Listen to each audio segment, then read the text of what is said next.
Welcome friends, নতুন একটা ভিডিওতে। আজকের ভিডিওতে আপনাদের দেখাবো খুবই ছোট একটা ব্লুটুথ রিকর্ডার বোর্ড। যারা specially noise free, humming free এবং হাই কোয়ালিটি অডিওর জন্য ব্লুটুথ মডিউল চান, তাও কম প্রাইসে, তাদের জন্য আজকের এই ভিডিওটা। সো ভিডিওটা সম্পূর্ণ দেখবেন, আর আপনি যদি আমার চ্যানেলে নতুন হয়ে থাকেন তাহলে please hit the subscribe button. So এই হলো আমাদের মডিউল, দেখতে পাচ্ছেন খুবই ছোট, আর এটার মডেল নাম্বার হলো HW770। সো চলুন প্রথমে এই মডিউলটা সম্পর্কে বেসিক বিষয়গুলো জেনে নিই। পাওয়ার ইনপুটের জন্য এখানে দেখতে পাচ্ছেন BAT লেখা আছে এবং এখানে প্লাস মাইনাস ইন্ডিকেট করা আছে। সো এখানে আমরা 3.7 ভোল্ট থেকে 5 ভোল্ট ব্যাটারি কানেক্ট করতে পারবো, বাট যদি এখানে 5 ভোল্টের বেশি ভোল্টেজ কানেক্ট করা হয় সেক্ষেত্রে কিন্তু এই মডিউলটা নষ্ট হয়ে যাবে। দেন এখানে দেখতে পাচ্ছেন একটি মাইক্রো USB পোর্ট আছে। সো এখানে চাইলে আপনারা ব্যাটারির মাধ্যমেও এই মডিউলটা ইউজ করতে পারেন এবং চাইলে মোবাইল চার্জারের মাধ্যমে এই মাইক্রো USB পোর্ট দিয়েও পাওয়ার সাপ্লাই দিতে পারেন। দেন অডিও আউটপুটের জন্য এখানে দেখতে পাচ্ছেন রাইট, গ্রাউন্ড, লেফটের অপশন দেওয়া আছে। সো এখানে চাইলে আপনারা ডিরেক্টলি ওয়্যার সোল্ডারিং করে আপনাদের অ্যাম্পলিফায়ার বা অন্য কোনো ডিভাইসে অডিও ইনপুট দিতে পারেন। অন্যদিকে আপনারা চাইলে এখানে 3.5mm অডিও পোর্টটাও ব্যবহার করতে পারেন অডিও আউটপুট নেওয়ার জন্য। আর এটা সবচেয়ে ভালো বিষয় হলো এখানে আপনারা চাইলে যে কোনো ধরনের ইয়ারফোন বা হেডফোন কানেক্ট করে মিউজিক প্লে করতে পারবেন, সেক্ষেত্রে কিন্তু খুব হাই কোয়ালিটির মিউজিক পাবেন, যেমনটা আপনারা ফোনের 3.5mm অডিও পোর্ট থেকে পেয়ে থাকেন। দেন এই হলো মেইন ব্লুটুথ আইসি এবং এইটা হলো Bluetooth 4.1 receiver with lossless sound output. So চলুন এবার আমরা সাউন্ড টেস্ট করে দেখি আসলে সাউন্ড কোয়ালিটি কেমন, সাউন্ড ফেটে যায় বা বেস ফেটে যায় এরকম ধরনের কোনো সমস্যা আছে কিনা। সো চলুন সাউন্ড টেস্ট করার জন্য সম্পূর্ণ সেটআপ তৈরি করে ফেলি।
ওয়েল, আপনারা দেখতে পাচ্ছেন সাউন্ড কোয়ালিটি কিন্তু খুবই ভালো, বেস ট্রিবল একদমই ফাটে না এবং সাউন্ডের গেইনও কিন্তু বেশ ভালোই আছে।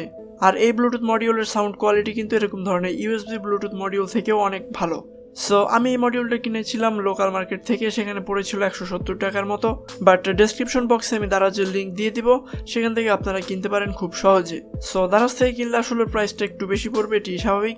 সো যদি কারো দরকার হয় সেক্ষেত্রে দারাজ থেকে কিনতে পারেন। সো আজকে ভিডিওটা এই পর্যন্তই, দেখা হবে নেক্সট কোনো ভিডিওতে। Till then, take care.